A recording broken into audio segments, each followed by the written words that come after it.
तो दोस्तों, आज मैं आपको भारत में पाई जाने वाली एक बहुत ही कॉमन सी समस्या जिसे हम बोलते हैं आयरन की कमी, इसके बारे में चर्चा करूंगा आपसे। तो ये आयरन की जो है वो ज़रूरत किस लिए शरीर को पड़ती है, क्या इसका रोल है बॉडी में, साथ में किन किन चीज़ों को खाने से आयरन की कमी को पूरा किया जा सकता है, साथ ही कौन कौन से ऐसे एज ग्रुप हैं जिनमें कि जो है आयरन की कमी होती है, जैसे कि महिलाएं, बच्चे, किन में जो है आयरन की कमी होती है, और साथ में इस आयरन के लिए हम लोग कौन कौन से ऐसे सोर्स हैं जिनके द्वारा कि जो है आयरन की कमी को पूरा किया जा सकता है। और साथ में इस वीडियो में हम ये भी जानेंगे कि कितने मिलीग्राम आयरन हमें प्रतिदिन लेना चाहिए जिससे कि शरीर में आयरन की कमी ना हो, और अगर ये आयरन की कमी हो जाती है तो किस तरह के लक्षण आते हैं वो भी आज हम इस वीडियो में देखेंगे। तो अभी देखिए, जैसा कि स्लाइड में आप देख रहे हैं कि आयरन की कमी जो है उसकी वजह से क्या होने लगता है कि शरीर में थकान और कमजोरी होने लगती है। ऐसा इसलिए क्योंकि आयरन जो है हमारे ब्लड में पाए जाने वाले हीमोग्लोबिन का एक महत्वपूर्ण हिस्सा है, यानी हीमोग्लोबिन के बनने के लिए आयरन की ज़रूरत होती है। और ये आयरन जो है फेरस फॉर्म में, जिसको हम बोलते हैं Fe+2, यानी कि फेरस फॉर्म में हीमोग्लोबिन के अंदर पाया जाता है। तो अगर जैसे किसी व्यक्ति के अंदर आयरन की कमी होती है तो जाहिर सी बात है कि उसमें जो है हीमोग्लोबिन की भी कमी होगी, और इस वजह से उस व्यक्ति को जल्दी थकान होने लगी, क्योंकि जो हीमोग्लोबिन जो है वो हमारी आरबीसी के अंदर पाया जाता है, यानी कि जो रेड ब्लड सेल्स होती हैं उनके अंदर पाया जाता है, और यह ब्लड के अंदर ऑक्सीजन ले जाने का काम करता है। यानी कि बॉडी के अंदर जितनी भी सेल्स हैं, जितने भी टिश्यू हैं, वहाँ तक ये ऑक्सीजन को कैरी करता है।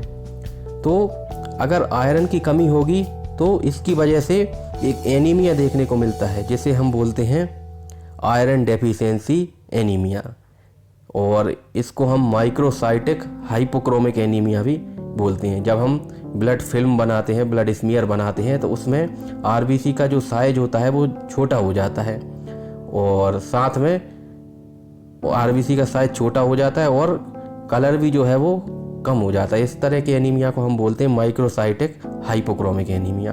तो इस एनीमिया की वजह से व्यक्ति में क्या क्या लक्षण पैदा होते हैं वो भी आज इस वीडियो में हम देखेंगे। तो देखिए अभी स्लाइड पे क्या लिखा हुआ है कि आयरन की कमी से थकान और कमजोरी होने लगती है, और ये आमतौर पर खराब डाइट, यानी कोई व्यक्ति है जो कि हरी सब्जियां जैसे पालक वगैरह नहीं खाता है, या जो भी जिन ऐसे स्रोत है जिनसे कि आयरन मिल सकता है, उन चीज़ों को अगर वो व्यक्ति नहीं खाता है तो लंबे समय में उस व्यक्ति में आयरन की कमी हो जाएगी। साथ में जो महिलाएं होती हैं, ख़ासतौर पे प्रेगनेंसी के दौरान महिलाओं में जो है आयरन की डिमांड बढ़ जाती है, तो उस समय अगर महिला जो है वो आयरन का सेवन नहीं करेगी, आयरन की टैबलेट्स नहीं लेगी, तो उसमें जो है वो या फिर जो है वो सही से डाइट नहीं लेगी, हरी पत्तेदार सब्जियां जैसे पालक वगैरह ये सब नहीं खाएगी, तो प्रेगनेंसी के दौरान आयरन की कमी होने का खतरा ज़्यादा होता है।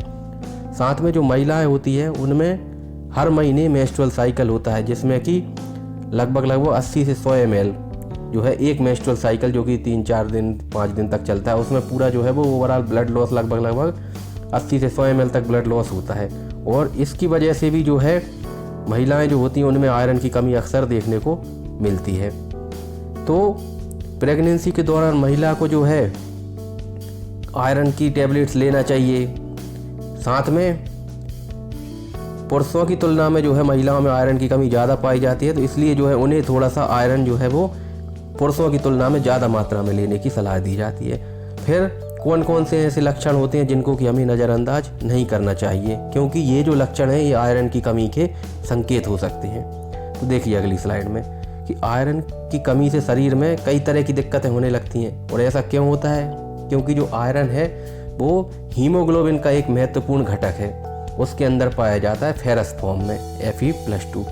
तो फेरस फॉर्म में जब ये पाया जाता है, तो अगर आयरन की कमी होगी तो जाहिर सी बात है हीमोग्लोबिन की भी कमी होगी, और हीमोग्लोबिन जो है वो आरबीसी के अंदर पाया जाता है, रेड ब्लड सेल जो हमारी लाल रक्त कणिकाएं होती हैं रक्त के अंदर, तो उसमें जो है आरबीसी के अंदर ये हीमोग्लोबिन पाया जाता है। तो ऐसी स्थिति में हीमोग्लोबिन की भी कमी होगी, और ऐसी आरबीसी जो हैं वो छोटे साइज की होंगी, जिन्हें हम बोलते हैं माइक्रोसाइट्स।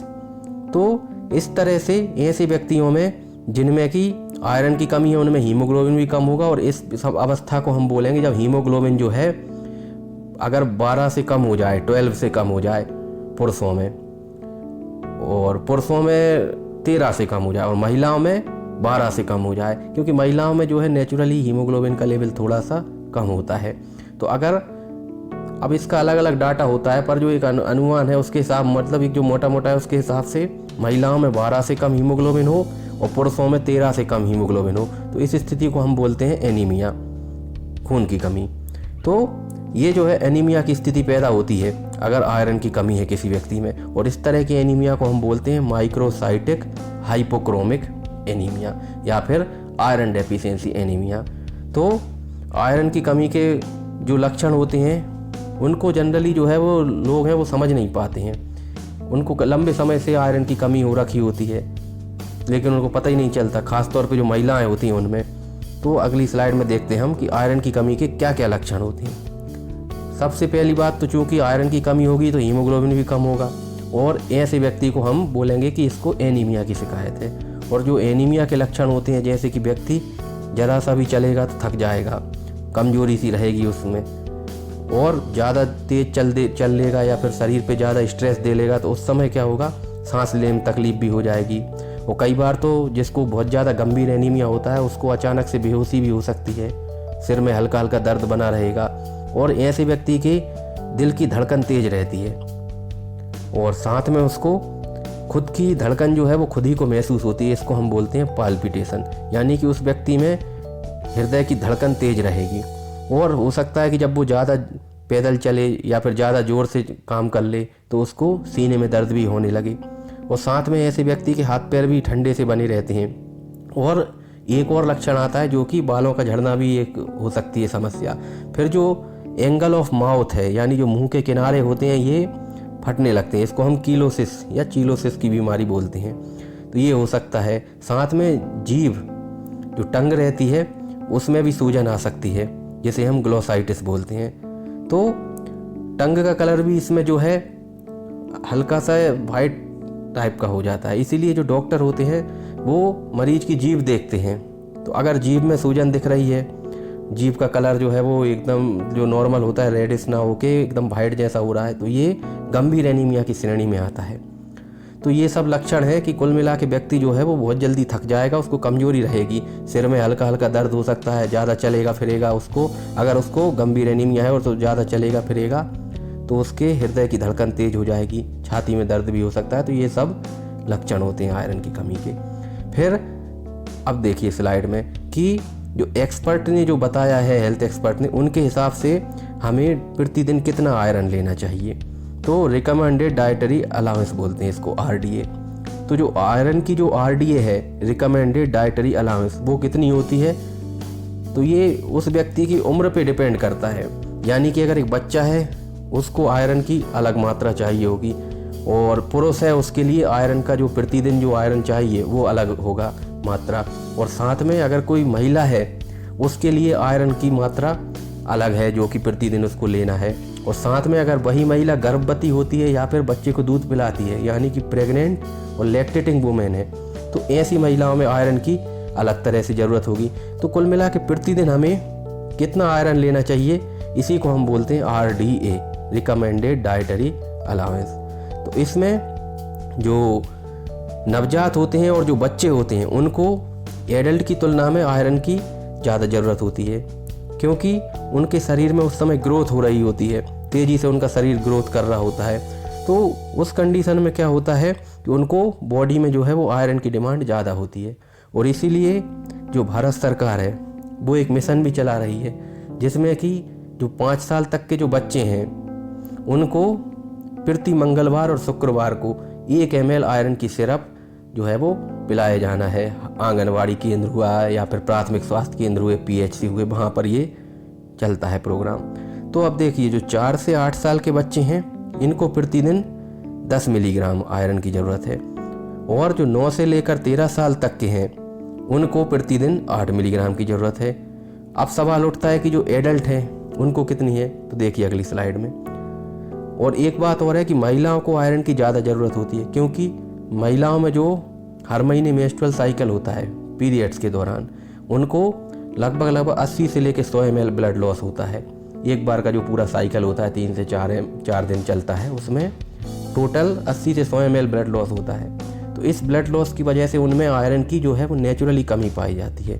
तो कुल मिला के जो महिलाएं हैं उनको पुरुषों की तुलना में ज़्यादा आयरन लेने की सलाह दी जाती है प्रतिदिन।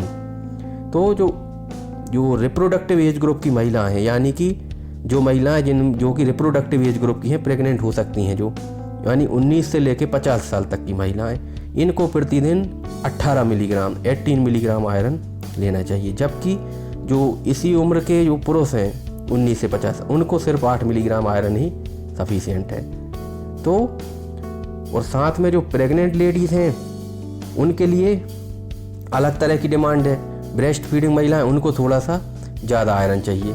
जैसे ये देखिए, एक पूरी स्लाइड है, इसमें लिखा हुआ है कि प्रतिदिन कितना आयरन लेना है, किस एज ग्रुप वाले व्यक्तियों को कितना आयरन लेना है। अब जैसे कि देखिए 4 से 8 साल मैंने बताया, 4 से 8 साल तक के जो बच्चे हैं उन्हें 10 मिलीग्राम लेना है। और उस समय तो चूँकि उस समय जो है वो चाहे तो वो बच्चा हो या बच्ची हो, दोनों को 10 मिलीग्राम आयरन की प्रतिदिन ज़रूरत है। और जो 9 से 13 साल का लड़का या लड़की है उसको भी 8 मिलीग्राम आयरन की ज़रूरत है। लेकिन अब देखो इस स्लाइड में 19 से जो 50 साल तक के व्यक्ति हैं उनमें देखो, फीमेल्स में क्योंकि ये रिप्रोडक्टिव एज ग्रुप में आ जाती हैं, मेंस्ट्रुअल साइकिल इनमें चालू हो जाता है और मेंस्ट्रुअल साइकिल की वजह से हर महीने ब्लड लॉस होता है और इस वजह से उनकी जो है बॉडी की जो डिमांड है ऑक्सीजन के लिए, बॉडी की डिमांड जो आयरन के लिए है वो ज़्यादा होती है महिलाओं में 19 से लेकर 50 साल तक की, यानी कि रिप्रोडक्टिव एज ग्रुप वाली। तो ये कितना है, ये महिलाओं के अंदर जो है 18 मिलीग्राम प्रतिदिन, और उसी उम्र के अगर पुरुष हैं 19 से 50 साल तक, उनको सिर्फ 8 मिलीग्राम आयरन की प्रतिदिन जरूरत है। अब देखिए साइड में लिखा हुआ है कि जो प्रेग्नेंट महिलाएं हैं उनको 18 की बजाय 27 मिलीग्राम लेना है, क्योंकि प्रेगनेंसी में जो है आयरन की बहुत ज़्यादा कमी पाई जाती है। और इसीलिए जो है एक गाइडलाइन जो भारत सरकार ने बना रखी है उसके हिसाब से एक गर्भवती महिला को अपने पूरे प्रेगनेंसी के जो तीन महीने के जो 3 स्टेज होती हैं, यानी कि जिसको हम बोलते हैं ट्राइमेस्टर, पहला ट्राइमेस्टर पहले 3 महीने का, फिर अगले 3 महीने सेकेंड ट्राइमेस्टर, उसके अगले 3 महीने थर्ड ट्राइमेस्टर। तो फर्स्ट ट्राइमेस्टर पूरा होने के बाद, यानी कि फर्स्ट ट्राइमेस्टर शुरू के 3 महीने प्रेगनेंसी के पूरे हो जाएं, उसके बाद आयरन की गोलियां लेने की सलाह दी जाती है। तो कम से कम 100 डेज आयरन जो है वो लेना होता है। और ये आयरन और फॉलिक एसिड का कॉम्बिनेशन होता है, इसमें आयरन 100 मिलीग्राम होता है और फॉलिक एसिड 0.5 मिलीग्राम होता है। तो ये कॉम्बिनेशन दवाइयाँ जो है ड्रग्स हैं, तो आयरन फॉलिक एसिड की जो टैबलेट्स हैं ये गर्भवती महिला को पहले 3 महीने कंप्लीट हो जाए, यानी फर्स्ट ट्राइमेस्टर के बाद सेकंड ट्राइमेस्टर से चालू करना है। और कब तक लेना है इसको, पूरे के पूरे जो 9 महीने कंप्लीट ना हो जाए प्रेगनेंसी के, और उसके 6 महीने बाद तक भी लेने की सलाह दी जाती है। साथ में इसके साथ में आयरन के साथ में कैल्शियम की टैबलेट्स भी दी जाती हैं प्रेग्नेंट लेडी को। तो कुल मिला के जो प्रेग्नेंट लेडी हैं उसको मिनिमम अगर मान के चलें हम, अगर कोई महिला है जिसको हीमोग्लोबिन कम है तो उसको मतलब जो है आयरन फॉलिक एसिड की टैबलेट कम से कम 100 डेज यानी 100 दिन तो लेना ही है। और इसको दिन में एक ही बार लिया जाता है। यानी कि अगर बहुत ज़्यादा कमी हो रही है, यानी कि किसी महिला का हीमोग्लोबिन अगर 9 से 12 के बीच में है तो उसको हम माइल्ड एनीमिया बोलेंगे, और अगर 7 से 9 के बीच में है तो मॉडरेट, और अगर 7 से कम है तो ऐसी स्थिति में सीवियर यानी कि गंभीर एनीमिया बोलते हैं। तो इस कंडीशन में फिर एक इंजेक्शन भी लगाते हैं अगर किसी महिला को प्रेगनेंसी के दौरान ज़्यादा आयरन की कमी होती है, तो आयरन सुक्रोज और भी कई तरह के आयरन के फॉर्मुलेशंस हैं वो दिए जाते हैं। तो कुल मिला के जो है प्रेगनेंसी के दौरान एक नॉर्मल जो महिला है उसके लिए आयरन की डिमांड बढ़ जाती है, उसको 27 मिलीग्राम प्रतिदिन कम से कम लेना ही है। और जो साथ में जो लैक्टेटिंग वूमेन है, जो कि दूध पिलाने वाली है महिला, उसको प्रतिदिन जो है 9 मिलीग्राम आयरन लेने की सलाह दी जाती है। साथ में जब 50 साल की उम्र पूरी हो जाती है, यानी कि महिलाओं में एक मीनोपॉज हो जाता है, तो इसके बाद फिर जो है मेल और फीमेल में लगभग 8 मिलीग्राम दोनों में सेम देना है आयरन।